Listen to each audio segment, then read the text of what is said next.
நீங்கள் பார்த்து கொண்டிருப்பது உங்கள் ஜாஷ்வா டிவி. சகல ஜனங்களுக்கும் நற்செய்தி.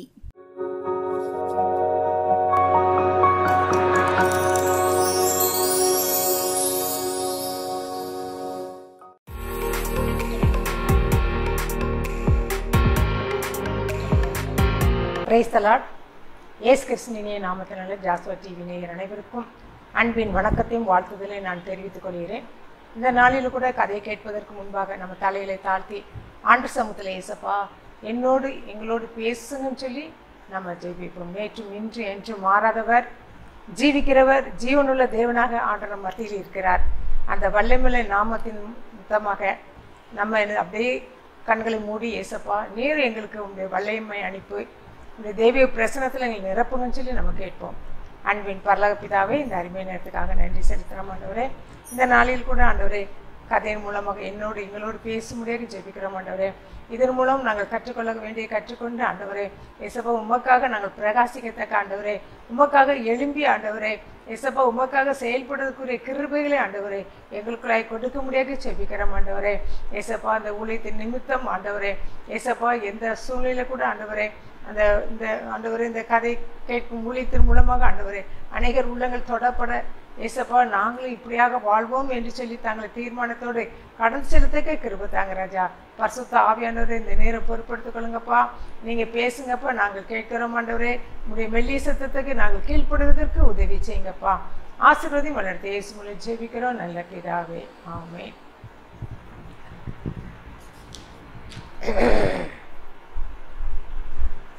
ஆண்டவர் வாழ்ந்த நாட்கள்ல எனக்கு சித்தம் உண்டு சுத்தமாக சொல்லி சொன்னாரு. சொன்ன உடனே அது குஷ்டரோகிக்கு என்னையாச்சு நல்ல சுகம் கிடைச்சிச்சு. அதுக்கப்புறம் அப்போஸ்தலர் காலத்துல ஆண்டவர் மரித்த பின்பு உயிர் தெழுந்த பிறகு ஒரு சப்பானியா இருந்த தேவாலயத்துல சப்பானியா இருந்த முடவனை பார்த்து பேதுருவும் யோவானும் நீ என்ன எழுந்து நட, என்னிடத்துல வெள்ளியும் இல்லை பொண்ணும் இல்லைன்னு சொல்லிட்டு நீர் எழுந்து இயேசுவின் நாமத்தினால எழுந்து நடன்னு சொன்ன உடனே எழுந்து நடந்தாங்களே. இதே போல அதிசயம் அற்புதம் என் நாட்டில் என் ஆப்பிரிக்க தேசத்துல நடக்கணும், எப்படியாவது நடக்கணும் அப்படின்னு சொல்லிட்டு ஒரு அருமையான ஒரு மிஷினரி தாகத்தோடு நம்ம எங்க நாட்டிலையும் இப்படிப்பட்ட ஊழியம் நடக்கணும், இப்படிப்பட்ட வல்லமை வெளிப்படணும், ஆண்டோடைய நாம மகிமைப்படணும்னு சொல்லிட்டு அந்த வாஞ்சியோடு தாகத்தோடு அவர் என்ன செய்தாராம், அந்த எண்ணத்தோடு சிந்தையோடு என்ன செய்தாராம், இப்படி நினைவு கூர்ந்தே இருந்தாராம். எப்படியாவது எங்க தேசத்தில் ஒரு அசைவு வேணும், எங்க தேசத்தில் ஒரு அசைவு ஒரு எழுப்புதல் வேணும்னு சொல்லிட்டு அவருக்குள்ள நினைச்சிருச்சு ஒரு ஆசை இருந்துச்சு. இது எங்க நடந்ததுன்னா ஆப்பிரிக்க தேசத்துல போங்கேன்னு சொல்லிட்டு ஒரு ஊழியக்காரரு ஒரு மிஷினரி இருந்தாரு. அவருக்குள்ள வாஞ்சைகள் இப்படிப்பட்ட வாஞ்சை, எப்படியாவது ஆண்டு வாழ்ந்த நாட்களில் நடந்த ஆண்டு செய்த அற்புதம் நம்முடைய தேசத்தில் நடக்காதா? அதுக்கப்புறம் பேதுரு யோவான் செய்தாங்களே அதே அற்புதம் நம்ம இப்போ என்னுடைய ஆப்பிரிக்க தேசத்துல அவர் தேசத்தை கொடுத்த பாரத்தை பாருங்களேன். அந்த பாரதி என் தேசத்துல எப்படியாவது எழுப்புதல் காணப்படணும், எப்படியாவது அற்புதம் நடக்கணும், அதிசயம் நடக்கணும்னு சொல்லி வாஞ்சியோட அவர் என்ன பண்ணார் தெரியுமா, ஒரு பெரிய கூட்டத்தை அவர் என்ன செய்தார், அரேஞ்ச் பண்ணாராம். ஒரு பெரிய ஊழியக்காரரை அவர் என்ன செய்தாராம், அரேஞ்ச் பண்ணாராம். அதுக்கு முன்னாடி இவர் தன் ஊழியத்துல போகும்போது நிறைய அற்புதங்கள் இவர் ஜெபிக்கும் போது நிறைய 1-2 அற்புதங்கள் நடந்திருக்கு. நிறைய பேர் ஆண்டவருடைய அந்த தொடுதலை நிறைய பேர் நினைச்சிருக்காங்க, உணர்ந்திருக்காங்க, குணப்பட்டிருக்கிறாங்க. அதனால இவருக்கு என்னன்னா இது சின்ன அற்புதம் தானே, இதோடு பெரிய காரியம் நடக்கணும், பெரிய அற்புதம் நடக்கணும், அதுக்கு ஒரு பெரிய ஊழியக்காரன் நினைச்சுன்னு கூப்பிடுன்னு சொல்லிட்டு அவர் என்ன செய்தாருன்னா அதற்காக அதிகமாக என்ன ஜெபிக்க ஆரம்பிச்சாரு. எப்படியாவது என் தேசத்துல எப்படி வரணும், முதல்ல அந்த ஊழியக்காரர் ஏற்படுத்துறதுக்கு முன்னாடி அதிகமாக ஜெபம் பண்ணாரு. எப்படியாவது நான் ஜெபிக்கணும், அதை ஜெபித்து நம்மளுடைய ஆப்பிரிக்காவில் ஒரு எழுப்புதல் எப்படியாவது அதிசயம் அற்புதம் நடக்கணும்னு சொல்லிட்டு அந்த வாஞ்சியோடு தாகத்தோடு அதற்கு என்னது நம்ம இதுலேயும் நிறைய நாட்கள் ஆண்டு நினைச்சிருக்கிறாரு. தன்னுடைய ஊழியத்தில் கூட இப்படி நடக்காதா, அது என்னுடைய வாழ்க்கையில கூட நான் ஜெபித்ததுனால அது நிறைய பேர் அதிசயத்தை காண மாட்டாங்களா, அற்புதத்தை காண மாட்டாங்களா, ஒரு நிமிஷத்துல இப்போ அவர் அதிக நாட்கள் ஜெபித்து குணமாக்கப்பட்டவர்கள் உண்டு. ஆனால் இப்பொழுது அவருக்கு என்னன்னாக்கோ ஆண்டவர் செய்த அற்புத நிமித்தம். அதே போல பேதுரு சொன்னார்ல, பேதுரு யோவானும் என்னிடத்து வெள்ளியும் இல்லை பொண்ணும் இல்லை, இயேசுவினுடைய நாமத்தினால் எழுந்து நடன்னு சொன்ன மாதிரி அந்த இடத்துல அற்புதம் நடக்கணும். அந்த வாஞ்சையோடு அவர் என்ன பண்ணாராம், ஒரு பெரிய கூட்டத்தில் ஜெபத்தோடு என்ன பெரிய கூட்டத்தை ஏற்பாடு பண்ணாராம். அதுக்கு அற்புத சுகமளிக்கும் பெருவிழா சொல்லிட்டு போட்டார். அற்புத சுகமளிக்கும் பெருங்கூட்டம் சொல்லி போட்டுட்டு கூட்டத்தை என்ன செய்த அரேஞ்ச் பண்ணார். முதல் நாள் கூட்டம் ஆரம்பிச்சிச்சு. பார்த்தானாக்கா என்ன கூட்டம், அற்புத பெருவிழா கூட்டம்னானே நல்ல கூட்டம் வந்துடுச்சு. நிறைய கூட்டம் அவங்க வந்துச்சு. நிறைய பேர் அந்த வார்த்தை, ஆண்டுடைய வார்த்தையை மட்டும் கேட்டுட்டு அவங்க நினைச்சிட்டாங்க, போயிட்டாங்க. அடுத்த நாளும் அதே போல நல்ல கூட்டம். அடுத்த நாள் அவர் என்ன பண்ணிட்டாருன்னா, நாளைக்கு சுகத்திற்காக அவர் ஜெபம் பண்ணுவார். இந்த ஊழியக்காரர் இன்றைக்கு அந்த வார்த்தையை சொல்லிட்டு போயிட்டாரு. நாளைக்கு கண்டிப்பாக என்ன அவர் சுகமளிப்பார். சுகமளிக்கிற கூட்டத்தை, சுகத்திற்காக யாரெல்லாம் சுகவீனமாக இருக்கிறார்களோ அவர்களுக்கெல்லாம் அவர் ஜெபிப்பார். நிறைய பேர் என்ன செய்வோம், குணமடைவீர்கள் அப்படின்னு சொல்லி ஒரு அறிவிப்பை என்ன கொடுத்துட்டாரு. ஒன்று அவர் அந்த முந்தின நாள் எல்லாரும் எதிர்பார்த்துக்கிட்டு இருந்தாங்க, அவர் சுகமளிக்கும் ஜெபத்தை ஏறெடுப்பார்னு சொல்லி பார்த்தாங்க. ஆனால் அவங்க எல்லாருக்கும் ஏமாற்றம், மக்களுக்கு எல்லாம் ஏமாற்றம். உடனே இவருக்கும் ஏமாற்றம். ஏன்னா இவர் அந்த நோக்கத்தோடு தானே இந்த கூட்டத்தை ஆரம்பிச்சாரு. அந்த இடத்துல அதிசயம் அற்புதம் நடக்கணும், குருடர்கள் பார்வையடையணும், சப்பானிகள் நடக்கணும் அப்படின்னு சொல்லிட்டு இவருக்குள்ள ஒரு வாஞ்சை. ஆனால் முதல் நாள் கூட்டத்தில் அவருக்கும் ஏமாற்றம், மக்களுக்கு ஏமாற்றம்.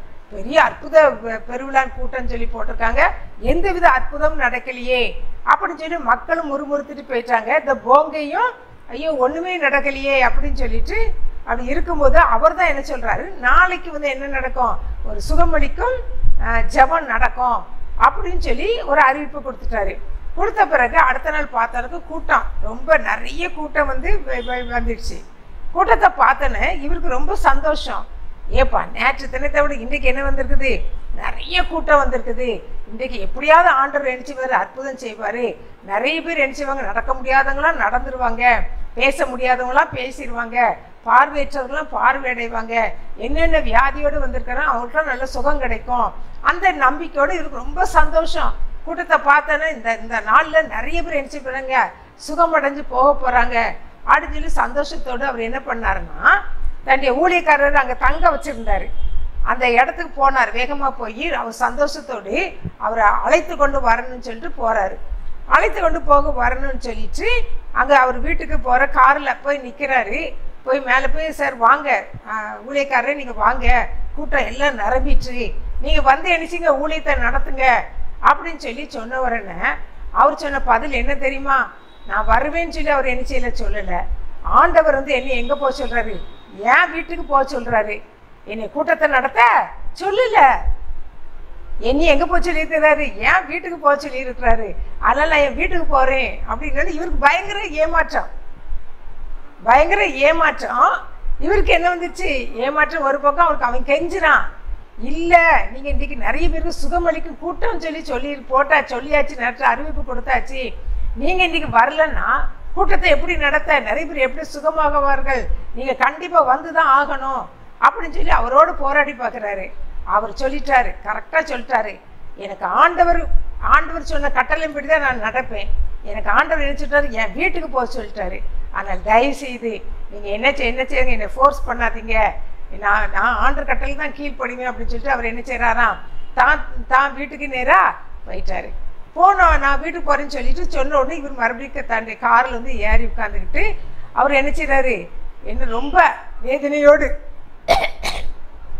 போங்க அந்த ஸ்டியரிங்கில் அதை தன்னுடைய கலையை கவிழ்ந்து அதில் என்ன செய்கிறாரு, கடந்து அழுகிறாரு. அந்த இவ்வளோ பெரிய கூட்டத்தை நான் ஏற்பாடு பண்ணிட்டேனே, கூட்டமும் நிறைய, நேற்று தினத்தோட இன்றைக்கு நிறைய கூட்டம் வருது, அதை சுகமளிக்கும் ஜெபங்கள் ஏறெடுக்கும் படம்னு அதிகமான கூட்டம் வந்துச்சு, நான் என்ன செய்வேன், இப்போ இந்த ஊழியக்காரர் நான் வரமாட்டேன் அப்படின்னு சொல்கிறாரு, நான் வீட்டுக்கு போகிறேன்னு சொல்கிறாரு அப்படின்னு சொல்லி ஏசப்பா சமூகத்தில் அழுகிறாரு. அவர் ஒரு மிஷினரி இல்லை, அதனால அந்த பாரத்தோடு அவர் என்ன செய்கிறாரு, அதிகமாக என்ன செய்கிறாரு, அழுகிறாரு. அப்போ நீங்கள் இப்படி பெரிய கூட்டத்தை நீ ஒழுங்கு பண்ணிட்டு நீர் இப்படி ஆண்டுட்டு அவர் என்ன செய்ய போராடுறாரு. அந்த யாக்கோபு தேவனோடு போராடி மேற்கொண்டது போல இவனும் ஆண்டவரோடு என்ன செய்கிறாரு, போராடுறாரு. எப்படி போராடுறாருன்னா, எனக்கு நீங்கள் என்ன செய்யல, இவ்வளோ பெரிய கூட்டத்தை நீங்கள் தான் உங்கள்கிட்ட நான் ஜெபித்து நான் ஆரம்பித்தேன், கூட்டம் வந்து நிறைய பேர் வந்துட்டாங்க, இப்போ நீங்கள் அவரை வீட்டுக்கு போக சொன்னீங்கன்னா அப்போ எப்படி நடக்கும் அந்த ஊழியம்? அதனால நீங்கள் வாங்க, அந்த இடத்துக்கு நீங்கள் என்ன செய்யணும், வரணும், ஒரு அதிசயத்தை நீங்கள் என்ன செய்யணும், நடத்தணும் அப்படி சொல்லி வைரேக்கத்தோட ஆண்டு சமூகத்தில் பொறுப்பு ஒப்படைச்சிட்டு என்ன செய்யறாரா, ஜெபித்து நீங்கள் வரணும், அந்த கூட்டத்தை எப்படியா நீங்கள் தான் நடத்தணும் அப்படின்னு சொல்லிட்டு என்ன செய்யறான், ஜெபிச்சாராம். ஜெபிச்சுட்டு அதுக்கப்புறம் அவர் என்ன செய்யறாரு, ஒரு தன்னுடைய காரை எடுத்தாராம். காரை எடுக்கும்போது அவருக்கு என்ன ஒரு பெரிய தைரியம் வந்துச்சான். ஏதோ ஒரு பெரிய அவருடைய ஆவியானவர் அவருக்குள்ள ஆட்கொண்ட காரியத்தை அவர் என்ன செய்தாராம், உணர்ந்தாராம். உணர்ந்து வேகமாக காரை எடுத்துட்டு கொண்டு போய் அவர் என்ன செய்தாரா, மேடையில் பேச என்ன செய்யறதா ஆரம்பிச்சாரு. ஏன்னா ஊழியக்காரர் வரல, இப்போ போங்கே தான் என்ன செய்யறாரு, பேச போற ஸ்டேஜ்ல ஏறிட்டாரு. அப்போ அந்த இடத்துல வந்து அவன் நிறைய உணர்ந்து கொண்டது. அவன் ஸ்டேஜ் ஏறின உடனே தேவ ஆவியானவர் அவனை வழி நடத்துதல அவன் என்ன செய்தான், நிறைய உணர்ந்து கொண்டானான். ஆவியானவர் அசைவாடுதல அந்த ஸ்டேஜில் ஆவியானவர் அசைவாடுதல அவன் என்ன செய்தான், உணர்ந்து கொண்டானான். அப்போ அது அவர் வந்து சொல்ற காரியம் வந்து என்ன, ஆண்டவர் வந்து அவன் மக்கள் ஏமாற்றத்தோடு போய்விடுவார்களேன்னு சொல்லி நினைச்சேன். ஆனா வந்து ஆவியானவர் என்னச்சுதாரு, என்னோடு என்னச்சுதாரு இடைப்பட்டாரு, அந்த அசைப்பாடுதல் நான் உணர்ந்தேன் அப்படின்னு சொல்லிட்டு உடனே என்ன பண்ணாரு, ஆண்டோட வசனத்தை வார்த்தை என்னச்சுதான் சொல்லி முடிச்சாராம். நான் அவர் எப்படி பேசணும் என்ன பேசணும்னு தெரியல, ஆண்டவர் வழி நடத்ததான் அவர் என்னச்சுதான் உணர்ந்து முடிஞ்சதான். உணர முடிஞ்ச பிறகு கூட்டத்தின் முடிந்த உடனே அவர் என்ன பண்றாரு, மாதிரி ஆல்டர் கால் கொடுக்குறாரு. என்னன்னா, நீங்கள் யாரெல்லாம் சுகவீனமாக இருக்கிறீங்களோ அவங்கள என்ன செய்யுங்க, எழுந்து நில்லுங்க. அடுத்தபடி என்ன ஆண்டருடைய தூண்டுதல் என்னன்னா, குருடர்கள் எல்லாம் யாரெல்லாம் அந்த இடத்துல குருடர்களாக வந்திருக்கிறாங்களோ அவர்கள் நீங்கள் இன்றைக்கி நினைச்சுங்க பார்வையடைய போறீங்க, அதனால நீங்கள் எல்லாரும் என்ன செய்யுங்க, எழும்பி நில்லுங்க அப்படின்னு சொன்ன உடனே அது உடனே சொல்லிச்சு. அதில் என்ன எத்தனை பேர் எழுப்பினாங்க, ஒரு 5 குருடர்கள் எழுப்பி நின்னாங்களாம். இப்போ நம்ம ஆல்டர் கால் சொல்லுவோம், யாரெல்லாம் கால் ஊனமாக இருக்காங்களோ அவங்க எழுப்பி நில்லுங்க, அடுத்த பேச முடியாதுங்களா எழுப்பி நில்லுங்கன்னு. அதே மாதிரி இவர் வந்து ஆண்டவர் தூண்டுதலினால கண் பார்வை இல்லாதவங்கள் நீங்கள் இந்த நேரத்தில் எழுப்பி நில்லுங்க, ஆண்டவர் உங்களுக்கு ஒரு அற்புதத்தை செய்ய போறார், உங்களுடைய கண்கள்லாம் திறக்கப்படுது, நீங்கள் பார்வையடைய போறீங்க அப்படின்னு சொல்லி ஒரு தைரியத்தோடு ஆண்டவர் மேல உள்ள விசுவாசத்தோடு நம்பிக்கையோடு இந்த வார்த்தையை சொன்னாராம். ஆனால் அதை கேட்டு ஒரு 5 பேர் நினைச்சுதாங்களாம் எழுப்பி நின்னாங்களாம். 5 பேர் என்ன பண்ணாங்களா, குருடராக்கி 5 பேர் நினைச்சுதாங்க எழுப்பி நின்னாங்களாம். இவர் அதிகாரத்தோடு ஆண்டவர் நாமத்தினால இவர் கண்கள்லாம் திறக்கப்படட்டும் அப்படின்னு சொல்லிட்டு சத்தமா நினைச்சுதான் முழங்கினாராம். மறு வினாடியே அடுத்த நிமிஷமே அந்த 5 குருடர்கள் என்ன செய்தாங்களாம், பார்வை பெற்றார்களாம்.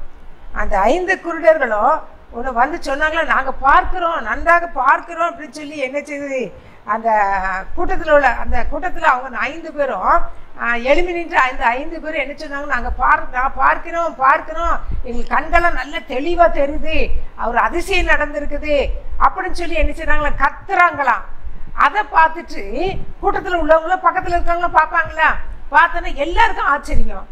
ஆண்டவர் வந்து நினைப்பதற்கும் வேண்டுவதற்கும் அதிகமாக கிரியை செய்கிற தேவன். இந்த பிள்ளைகளுடைய வாழ்க்கையில அந்த 5 பேருடைய வாழ்க்கையில கூட ஆண்டவர் ஒரு அற்புதத்தை செய்தாரு. இதை பார்த்த போங்கைக்கு என்ன வந்துச்சு, பெரிய ஆச்சரியம், பெரிய இது எப்படி நடந்துச்சு அப்படின்னு சொல்லிட்டு அப்படியே அதிர்ந்து போய் நினைச்சுதாங்க உட்கார்ந்துருந்தாங்களாம். அற்புதம் நடந்துச்சு அப்படின்னு சொல்லிட்டு அவர் கேட்டது அப்படித்தானே, அவருக்கு அந்த நிமிஷமே ஏசப்பா சுகமாக்கினாரே, அதே போல அப்போஸ்தலர் அந்த பொழுதுல சுகமாக்கினார்கள், அந்த சுகம் எனக்கு வேணும், அந்த ஆப்பிரிக்க வேணும்னு கேட்டாரு. அதே போல அந்த நிமிஷத்துல அவருக்கு கிடைச்சிருச்சு, சுகம் கிடைச்சிச்சு. உடனே இதை பார்த்தோன்னா அவருக்கு என்ன இருந்துச்சு, ஆனந்த கண்ணீர். அவருக்கே நினைச்சு கூட பார்க்கல, ஆனால் விசுவாசம் உள்ளத்துக்குள்ள இருந்துச்சு. அந்த நம்பிக்கையோட உங்கள் கண்கள் திறப்பதாக, இயேசுவி நாமத்தில் திறப்பதான திறந்த உடனே அவருக்கே தாங்க முடியாத அதிர்ச்சி, ஒரு பக்கம் ஆனந்தம், அதில் கண்ணீர் வடிக்க ஆரம்பிச்சிட்டாரு. கண்ணீர் வடித்து முடித்த பிறகு ஒரு தாய் வந்து என்ன பண்ணாங்களாம், தன்னுடைய நடக்க முடியாத குழந்தைய எணிச்சுதாங்களாம் தூக்கிட்டு வந்தாங்களாம். ஏன்னா 5 அற்புதத்தை பார்த்துட்டாங்க. 5 பேர் கண்ணு எணிச்சது தெளிவடைஞ்சிச்சு. அதை பார்த்து அந்த தாயார் வந்து எணிச்சுதாங்களாம், கால் நடக்கவே முடியாத தன்னுடைய குழந்தைய அவங்க எணிச்சுதாங்களாம் தூக்கி கொண்டு என்ன அதை அவங்க கையிலே எணிச்சிட்டாங்களாம், கையில் கொடுத்துட்டாங்களாம். அந்த அந்த அந்த போங்கை கையில் கொடுத்து அதை பார்த்து கையில் கொடுத்து, நீங்கள் இந்த அற்புதம் செய்தீங்கல்ல, இப்பொழுது அவங்க கண்கள்லாம் திறக்கப்பட்டது. அதே போல் முடமான என் மகனுடைய கால் வந்து என்ன செய்யணும், அதை நிமிர பண்ணுங்க, அதை அவனை நடக்க வைங்க அப்படின்னு சொல்லிட்டு என்ன செய்தாராம் சொன்னாங்களாம். என் மகன் கால்கள் மடங்கியுள்ள மகன் நடக்குமா, கால் வந்து என்ன செய்ய நிமிருமா. அதான் என்ன சரி, இந்த அம்மா அந்த விசுவாசத்தை அந்த அம்மா கையில் கொடுத்துட்டாங்க. ஆனால் இந்த மகன் எதுவுமே சொல்லாமலே கையில் கொடுத்த உடனே இவருக்குள்ள உள்ள என்ன வந்துச்சு, அவருக்குள்ள ஒரு மடங்குள்ள இந்த கால்கள் மடங்குள்ள இந்த மகன் நடப்பானா, இந்த கால் நிமிருமா என்று அவன் பயத்தோடு பார்க்குறான். ஏன்னா இதே அங்கே நடக்கலன்னா இங்கே அற்புதம் நடக்கணும், நடந்ததான் மக்கள் என்ன செய்வாங்க, ஏற்றுக்கொள்ளுவாங்க. அதனால் அந்த பயத்தோடு அவர் என்ன செய்கிறாரு, அந்த போங்கை வந்து பார்க்குறாரு. அது சொல்லிட்டு அவர் சொல்கிறாரு, பவர் ஆஃப் பிளட்டு சொல்லி, இயேசுவின் ரத்தத்தினாலே, அவருடைய வல்லமில்ல ரத்தத்தினாலே சுகமாகட்டும் அப்படின்னு சொல்லிட்டு என்ன செய்கிறாராம், அந்த அதிகமாக சத்தம் போட்டு அந்த பையனுடைய கால்களை என்ன செய்கிறாராம், தொட்டாராம். இயேசுவின் நாமத்தில் என்ன செய்ய சத்தம் போட்டு கேட்டாராம். உடனே போட்ட அந்த சத்தத்தில் அந்த ரொம்ப சத்தம் போட்டார், பையனை கையில் வச்சுட்டு சத்தம் போடுறாரு. அந்த போட்ட சத்தத்தில் அந்த பிள்ளை வந்து என்ன செய்தான், கை நழுவி கீழே வந்து என்ன செஞ்சுதான் விழுந்துட்டான், கீழே போட்டுட்டாராம். ஐயோ நான் கீழே பிள்ளையை போட்டுட்டேனே, கீழே விழுந்துட்டே அப்படின்னு சொல்லிட்டு இவர் என்ன செய்யறாரு, கதறாராம். ஐயோ கீழே நான் இயேசுவி நாமத்தினால அப்படின்னு சொல்லி, நான் பவர் ஆஃப் பிளட்ன்னு சொல்ல அந்த வேகத்தில் அந்த வந்து என்னச்சிச்சு, அந்த பிள்ளை கீழே விழுந்துட்டு அவன் வந்து ஆண்டோடைய வல்லமே அவன் என்ன செய்யல உணரல. அந்த நேரத்தில் ஆண்டவர் தான் அந்த பிள்ளைய கீழே விழ வச்சிருக்கிறான்னு சொல்லி அவனுக்கு என்ன செய்யல தெரியல. அவன் ஒரு இதோட ஐயோ போட்டுட்டோமே அப்படின்னு சொல்லிட்டு அந்த வேதனையோடு அவன் பார்க்குறான். பார்த்தானாக்கா அங்கே என்னன்னாக்கு நடந்துச்சுன்னா, அந்த சின்ன பிள்ளை வந்து என்ன செஞ்சான், அவன் கையில் இருக்கும்போது அசைவு காணப்பட்டுச்சு. கையிலேருந்து கீழே போட்ட உடனே அந்த பையன் என்ன செய்யறான், இவன் ஐயோ வேதனையோடு கீழே போட்டுட்டேன்னு சொல்லி வேதனையோடு பார்க்குறான். அங்கே பார்க்கும்போது ஒரு அதிசயம் நடக்குது. என்ன தெரியுமா, அந்த மகன் சின்ன பையன் எழும்பி குதிக்கிறானா, நடக்கிறானா. அப்போ எவ்வளோ பெரிய அதிசயம் பாருங்களேன். அப்போ அதை பார்த்த போங்க அடிச்சுட்டாரா, அழுகை முடிச்சிட்டாரான். 5 பேருடைய கண்கள் திறக்கப்படும் போதும் அதை பார்த்து அழுதாரு. இப்போ இந்த சின்ன பையனுடைய கால்கள், முடமான கால்கள், அவன் கீழே போட்டுட்டோமே சொல்லி வேதனையோடு இருக்கான். ஆனால் அதே நேரத்தில் அவன் கீழே போட்ட பிறகு அந்த பையன் எழும்பி நடந்த உடனே என்ன செய்தாரான், அந்த போங்கி ஆண்டவர் என்ன செய்த துதிக்க ஆரம்பிச்சாரான். ஏசப்பா நீ செய்த அற்புதத்துக்காக நன்றி ஏசப்பா, குருடரின் கண்களை பார்வை அடைய செய்தீரே, முடமான மகனை நடக்க செய்தீரே அப்படின்னு சொல்லிட்டு துதிக்க ஆரம்பிச்சாராம். துதிக்க அங்கே இருந்த மக்கள் அத்தனை பேர் நினைச்சுதாங்களாம், அதிகமாக நினைச்சுதாங்களாம், துதிக்க ஆரம்பிச்சாங்களாம். அப்புறம் அப்போதான் அவர் என்ன செய்யறான், அது துதிக்க ஆரம்பிச்சுட்டு போய் அவர் என்ன பண்றாராம், ஆண்டவர் துதிச்சுட்டு அந்த சுவர் ஓரமாக அவர் என்ன செய்யறாராம், போறாராம். சுவர் ஓரமாக போய் அதை பக்கத்தில் போய் நின்றுட்டு திரும்பிட்டு அவர் சொல்றாராம், ஏசப்பா உமக்கு நன்றி, ஏன்னா அந்த பிரசங்கியாரை நீங்கள் அனுப்பிட்டீங்க பார்த்தீங்களா, அதுக்கு நன்றி. அந்த பிரசங்கியார் அந்த இருக்கிற இடத்துல நான் நின்று இன்றைக்கு ஏன் மூலமாக ஒரு அற்புதத்தை அதிசயத்தை செய்திருக்கிறீங்களே, 5 பேருக்கு குருடரின் கண்கள் பார்வையடை செய்திருக்கிறீங்களே, முடமான ஒரு சிறுமகனை எழுப்பி கொடுத்திருக்கிறீங்களப்பா அப்படின்னு சொல்லி ஆண்டவருக்கு என்ன செய்யறாராம், நன்றி செலுத்தினானா. ஆண்டவர் துதிச்சாராம். உமக்கு நீர் வந்து ஆண்டவரே நீர் இந்த இடத்துல ஒரு அக்னியா வந்து நீர் விழுந்தீரே, உமக்கு நன்றின்னு சொல்லி ஆண்டவர் நினைச்சுதான் ஒரு பக்கம் நன்றி செலுத்துறாராம். பாருங்க, அதே போல இயேசு கிறிஸ்து நேற்றும் இன்றும் என்றும் என்ன செய்யறாராம், மாறாதவராக இருந்து அவர் என்ன செய்யறாரா, வல்லமையா நினைச்சார் அந்த சகோதரனை நினைச்சுதான் பயன்படுத்தினாராம். தனக்கு ஏதோ நம்ம ஜெபிக்கிறோம், எத்தனை நாளும் ஜெபித்து சுகம் கிடைக்கி, அது மாத்திரம் தான் அவருக்கு தெரியும். ஆனா இந்த நாட்களில் அவனுடைய அந்த நேரத்திலே ஆண்டவர் நினைச்ச சுகம் பிடிக்கணும் அப்படின்னு சொல்லி ஜெபித்ததுனால இன்னைக்கு அந்த வைரக்கத்தையோட அந்த அந்த பிரசங்கியார் இருந்திருந்தா அவருக்கு இந்த வல்லமை கிடைச்சிருக்கிறது, இந்த அக்னிமயமான வல்லமை அவருக்கு கிடைச்சிருக்காது. அந்த பிரசங்கியர் ஆண்டவர் தான் நினைச்சாரு வீட்டுக்கு போன்னு சொல்லி அனுப்பி வச்சதுனாலதான் ஆண்டவர் நினைச்சாரு இவனை வல்லமை இவனுக்குள் வாசம் பண்ணி இவன் மூலமாக ஆண்டர் போங்கேங்கிற மகன் மூலமாக ஒரு ஊழி மிஷினரி மூலமாக ஆண்டர் அற்புதத்தையும் அதிசயத்தையும் நினைச்சாரு செய்தாரு கண்களுக்கு முன்பாக. அந்த நேர பொழுது அவனுடைய வாஞ்சி அதுதான். ஆப்பிரிக்கா தேசத்துல ஆண்டர் அந்த இடத்துல அற்புதம் செய்யணும். ஆண்டர் வாழ்ந்த நாட்கள் எப்படி அற்புதம் செய்தீரோ அதே அற்புதத்தை இந்த ஆப்பிரிக்கா தேசத்துல எனக்கு உருவாக்கும் உயிர்ப்பையும் ஒரு எழுப்புதல் காணப்படும் ஜெபித்தாரு. அந்த ஜெபித்தபடியே ஆண்டர் நினைச்சாரு, அவனுடைய விசுவாசத்தை ஆண்டர் நினைச்சாரு வர்த்திக்க பண்ணாரு. அவர் அதுல நிலைத்திருப்பதற்கு ஆண்டர் உதவி செய்தாரு. அதே அற்புதத்தை ஆண்டர் நினைச்சதாரு செய்து முடித்தாரு. தாம் வாழ்ந்த நாட்களில குருடரின் கண்களை பார்வையை தொட்டு சுகப்படுத்தினாரு. அதே போல ஆப்பிரிக்கா தேசத்துல அந்த போங்கை மூலமாக ஆண்டர் அற்புதத்தை செய்தார். நடக்க முடியாதவனை நடக்க வச்சாரு. அதே போல இந்த நாட்களில கூட நாம ஜெபிக்கும் போது, நம்ம ஒருவேளை ஊழியத்தின் பாதையில் நடக்கும் போது கூட நம்ம ஆண்டு சமத்தை நம்ம கேட்கும் போது ஆண்டர் கண்டிப்பா நமக்கு என்ன செய்வாரு, இப்படிப்பட்ட பெரிய அதிசயத்தைங்களும் பெரிய அற்புதங்களும் பெரிய பெரிய காரியங்களும் ஆண்டர் நம்ம நிச்சயவாரு கண்டிப்பா நிச்சயம் நம்முடைய வாழ்க்கையில செய்வாரு. ஆனா ஆண்டர் நமக்கு வந்து நேற்றும் இன்றும் என்றும் மாறாதவராக இருக்கிறாரு. அவர் ஜீவிக்கிறவராக ஜீவனுள்ள தேவனாக இன்று உயிருள்ள சாட்சியாக நம் மத்தியில அவர் என்ன உலாவி கொண்டு வருகிறாரு. அப்ப நம்ம பாரத்தோடு ஏசப்பா எனக்கு இந்த அற்புதத்தை செய்யுங்கப்பா, அவர் கேட்டது போல போங்க கேட்டது போல நீங்க செய்தீங்களே, நீ வாழ்ந்த நாட்களே செய்தீங்களே, அதே போல அந்த க்ஷண பொழுதிலே ஜெபித்த உடனே விடுதலை கிடைக்கணும் அப்படி சொல்லி கேட்டோன்னு விடுதலை கொடுத்தீங்களப்பா, விடுதலை கொடுத்தாரு. அதே போல நாமளும் என்ன செய்யணும், நம்ம ஊழியத்தின் பாதையில போகும்போது கூட நம்ம ஜெபிப்போம். ஒரு நம்ம சபையார் கூட கடந்து செல்வது ஜெபிப்போம். அதே போல வியாதியஸ்தர்களை போய் குணமடைப்பதற்காக நம்ம போய் ஜெபம் பண்ணுவோம். அந்த நேரத்தில் அதற்கு முன்பாக நம்ம ஆயத்தத்தோடு ஏசப்பா அந்த இடத்துல நான் போன உடனே அந்த இடத்துல நான் ஜெபிக்கும் போது அங்க ஒரு அற்புதம் நடக்கணும் அப்படி சொல்லி நம்ம ஜெபித்து கேட்டு கடந்து செல்லும் போது ஆண்டவர் என்ன செய்றாரு, அற்புதங்களை செய்ய வல்லமையுள்ள தேவனா இருக்கிறாங்க. அப்படின்னு நம்முடைய கண்களை மூடி ஆண்டு சமூகத்துல ஏசப்பா இந்த நாளில் எங்களுக்கு கதை மூலமாக எங்களுக்கு கற்றுக் கொடுத்த வார்த்தைகளுக்காக நன்றி செலுத்துறோம் ஆண்டவரே. ஏசப்பா அந்த நாளில கூட ஏசப்பா அந்த சகோதரன் போங்கை மூலமாக எங்களுக்கு கற்றுக் கொடுத்தீங்களப்பா. அவனுக்குள்ளாக ஆப்பிரிக்க தேசம் இயேசுவை அறியணும், ஒரு எழுப்புதல் கண்டடையும் வேணும்னு சொல்லி அவருக்குள்ள வாஞ்சை கொடுத்தது போல எங்களுக்குள்ளும் ஊழியம் செய்கிற ஒவ்வொரு மிஷினரிகளுக்குள்ளும் ஒவ்வொரு பிரசங்கியாருக்குள்ளையும் கூட அப்படிப்பட்ட தாகத்தை கொடுக்க முடியாது ஜெபிக்கிற ஆண்டவரே. இந்திய தேசம் ரட்சிக்கப்படணும், இந்திய தேசத்துல அநேக அற்புதங்கள் அடையாளங்கள் நடப்படணும். எங்கள் கண் முன்னாக நாங்கள் ஜெபித்த உடனே அற்புதம் நடக்கணும்னு சொல்லிட்டு நம்ம ஜெபிக்கும் போது ஆண்டவர் பெரிய காரியங்களை செய்கிற தேவனா இருக்கிறாங்க. அன்பின் பரலோக பிதாவே, இந்த அருமை நேரத்துக்காக நன்றி செலுத்துறோம் ஆண்டவரே. இந்த கதையின் மூலமா நாங்கள் கற்றுக்கொண்ட காரியம் ராஜா ஏசப்பா, நீர் அந்த ஜெபத்தை கேட்கிற தேவன் ராஜா ஏசப்பா. ஒரு நாள் 2 நாள் 3 நாள் அல்ல தகப்பன் ஆண்டவரே, அந்த நேரமே அந்த நிமிஷமே ஜெபத்தை கேட்டு நீர் அற்புதங்களை அதிசயம் செய்கிறீராஜா. நீ குணமாக்கும் வல்லமையுள்ள தேவன் என்பதை ஆண்டவரே நாங்கள் அறிந்து கொள்ள புரிந்து கொள்ள நாங்களும் எங்களுடைய வாழ்க்கையில் இதை பின்பற்றி நடப்பதற்கு உதவி செய்யுங்கப்பா. ஆசீர்வதி வளர்த்து இயேசு மூலம் ஜெபிக்கிறோம் நல்ல பிதாவே, ஆமென்.